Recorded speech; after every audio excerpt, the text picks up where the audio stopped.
Hello, everybody. Let's talk about Flesh and Blood. With Road to Nationals, everybody talking about the heroes that are upcoming and the new armory kits that are out.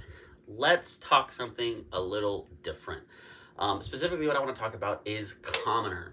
Commoner is one of those formats that I like because it's a little bit more fair overall. There are a couple heroes that are broken in it, but overall, it's pretty fair. Now, what I want to talk about specifically is why aren't some of these higher up heroes, like the legendary heroes or even the majestic heroes, allowed in this set? It's not like they really have a big advantage over some of these other heroes that are rare. I think it was more of a tactic to try to keep majestic cards out of the card pool, but I think that heroes should be allowed into the card pool, whether they be majestic, whether they be legendary. I'd like to be able to see really where this could go with other heroes in the commoner card pool. I don't really know where the rule came about that only rare heroes can be allowed and only 2 rare weapons. I agree with the weapons part, but I don't so much know if I agree with the heroes part. With that all being said, let's talk about a little bit of other things that are going on in the Flesh and Blood world right now. So overall, we just got back with Dusk Till Dawn, finding out that the Dutch print run that was only supposed to receive the art cards for Chain and Prism is no longer going to be just us. They're adding other people in on that. They're not upping the print run for art cards. They are just simply spreading it thinner.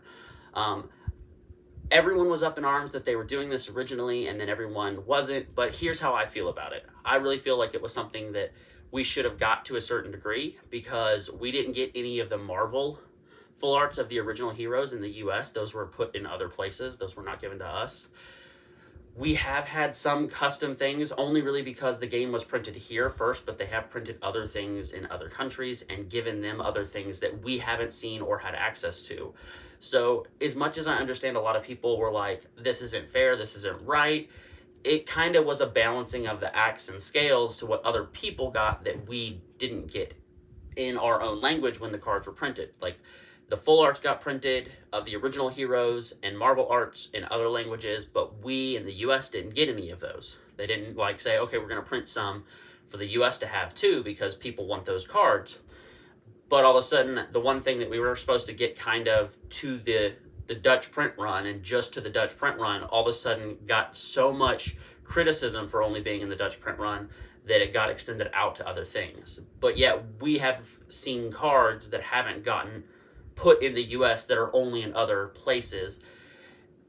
And I understand that they're trying to balance all of the scales and keep everything fair, but to a certain degree, does that mean that we now deserve to get some of those specialty cards that were only given out in other places?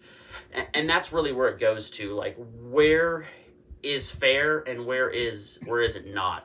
And that's really for LSS to decide. We as the community can, put our 2 cents in and say what we think, but it's up to LSS at the end of the day. I hope that we, get to see more cards, more fun things like this in the future. I hope that they increase the print run if they're going to make it worldwide print run so that it's not almost impossible to get, because if there's going to be 10 in the worldwide print run for everybody, it's going to be a lot harder, way harder to get, and those cards probably are going to fetch $1,000 on upwards, because if the Marvel Emperor was fetching that, what are these cards going to fetch? And that's kind of where my take on it is.